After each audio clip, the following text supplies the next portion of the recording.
Bayern Munich বনাম পিএসজির blockbuster champions league সেমিফাইনালের সেকেন্ড লেগ আজকে হতে চলেছে বায়ার্ন মিউনিখের মাঠ আলিয়ান্জ আরেনাতে।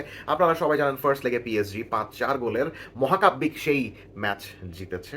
আজকে বায়ার্ন মিউনিখের লক্ষ্য থাকবে অন্তত 2 গোলের ব্যবধানে পিএসজিকে নিজেদের মাঠে হারানোর, কারণ অন্তত 2 গোলের ব্যবধানে যদি বায়ার্ন মিউনিক পিএসজিকে হারাতে পারে তাহলেই তারা ফাইনালের টিকিট কাটতে পারবে। আদারওয়াইজ পিএসজি ফাইনালে চলে যাবে। এই মহাগুরুত্বপূর্ণ সেকেন্ড লেগেও কি আমরা সেই অসাধারণ ফুটবল নৈপুণ্য, ফুটবল শৈলীর পসরা দেখব কি না, নাকি গত ম্যাচ থেকে শিক্ষা নিয়ে আজকে কোচ দুজন ভিনসেন্ট কম্পানি এবং লুইস এনরিকে তারা একটু সাবধানী ফুটবল খেলবেন সেটাও দেখার আগ্রহ থাকবে। সো আজকের এই ম্যাচটাতে পিএসজি এবং বায়ার্ন মিউনিখের মধ্যকার এই সেকেন্ড লেগে কোন 5টা বিষয়ের উপরে ম্যাচের রেজাল্ট নির্ভর করতে পারে সেটা নিয়ে আজকের এই আয়োজন। Number 1, the availability of Nuno Mendes. আপনারা সবাই জানেন পিএসজির এই পর্তুগিজ লেফট ব্যাক তর্কযোগ্যভাবে বর্তমান বিশ্বের সেরা লেফট ব্যাক। পিএসজির এই লেফট ব্যাক যে পিএসজির টোটাল স্ট্রাকচারের জন্য কতটা ইম্পর্টেন্ট সেটা আমরা গত 2 বছর ধরেই বিভিন্ন ম্যাচে দেখে আসছি। The way he defends, the way he carries the ball, the way he attacks, the way he combines with the left winger Khvicha Kvaratskhelia and the left midfielder Joao Neves is nothing short of phenomenal. So Nuno Mendes কিন্তু গত ম্যাচে বায়ার্নের এগেনস্টে অত ভালো খেলেননি।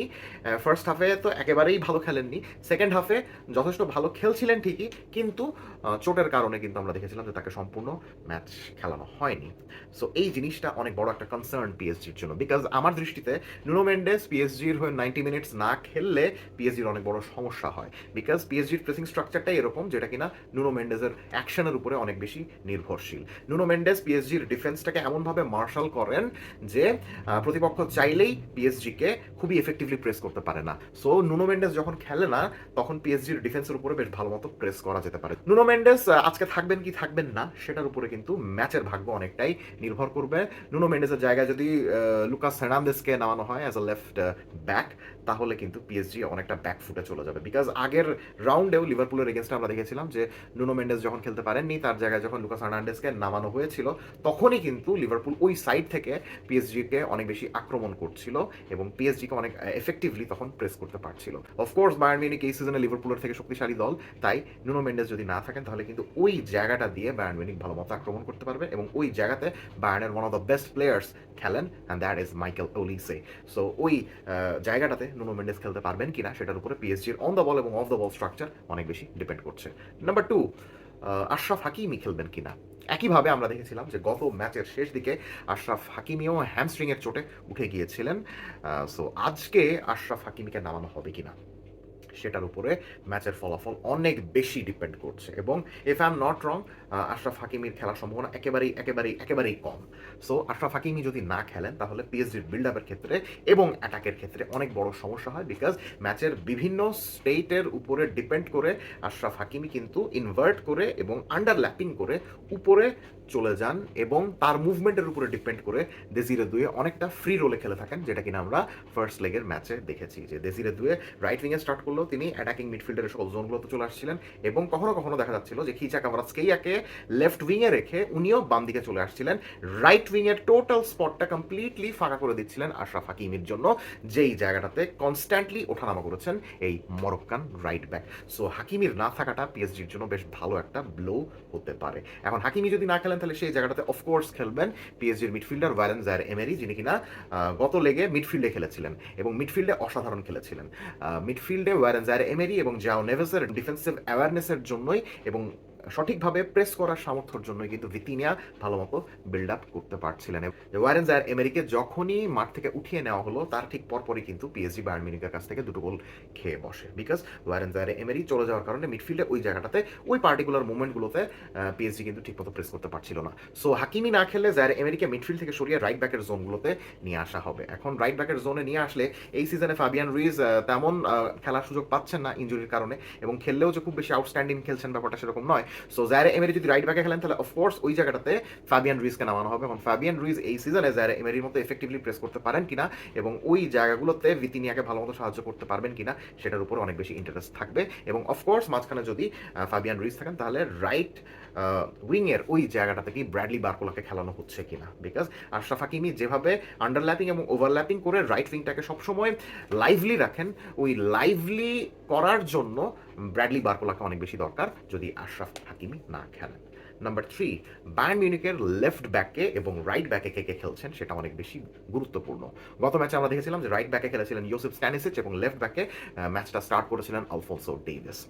So আমার মতে Joseph স্ট্যানিসিচ গত ম্যাচে যথেষ্ট বাজে খেলেছেন, যথেষ্ট বাজে খেলা সত্ত্বেও তাকে প্রায় সম্পূর্ণ ম্যাচটাই খেলানো হয়েছিল এবং লেফট ব্যাকে আলফোনসো ডেভিস মোটামুটি স্ট্যানিসিচের থেকে কম্পারেটিভলি ভালো খেললেও দেখা গেল যে সেকেন্ড হাফে আলফোনসো ডেভিসকে খেলানো হয়নি, তার জায়গায় কনরাড লাইমারকে কিন্তু নামানো হয়েছিল। আমার মতে এই ম্যাচে Alfonso Davies has a lot to do and I will prefer যদি এই ম্যাচে বায়ার্ন মিউনিক স্ট্যানিসিচকে না খেলায়, বিকজ আমার মতে গত ম্যাচে ভিনসেন্ট কম্পানি একটাই মিস্টেক করেছিলেন, সেটা হলো গিয়ে জোসেফ স্ট্যানিসিচকে উনি তাড়াতাড়ি মাঠ থেকে তুলে নেননি।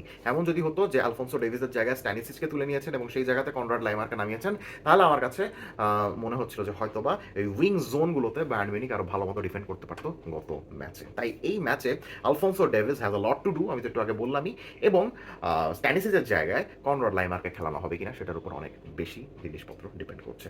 নাম্বার 4, পিএসজি কিভাবে লং বল এবং সেট পিস ডিফেন্ড করছে সেটা।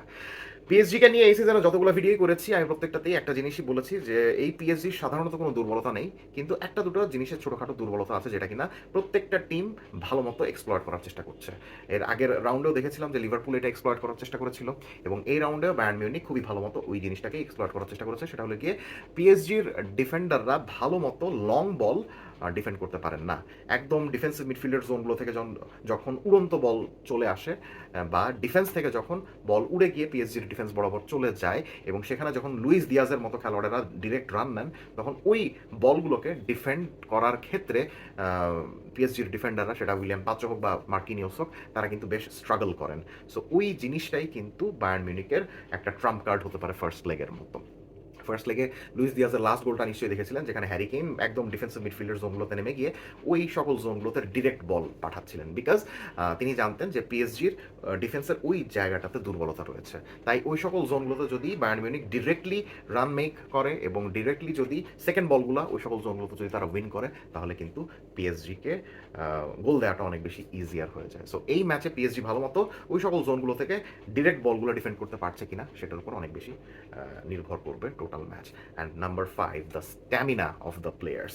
ফার্স্ট লেগ দেখে আমার কাছে যেটা মনে হয়েছে যে পিএসজির খেলোয়াড়েরা 90 মিনিট ধরে ওই স্পিডে খেলার জন্য তাদের স্ট্যামিনা বায়ার্নের খেলোয়াড়দের থেকে কম্পারেটিভলি কম, যে কারণে দেখেন ভ্যারেনজার, Emery, Achraf Hakimi, Nuno Mendes সবাইকে কিন্তু সাব করে করে বেঞ্চে তুলে নেওয়া হচ্ছিল। সেই তুলনায় ম্যাচের শেষ দিকে এসে বায়ার্ন মিউনিক কিন্তু আরও বেশি পিএসজিকে চেপে বসছিল।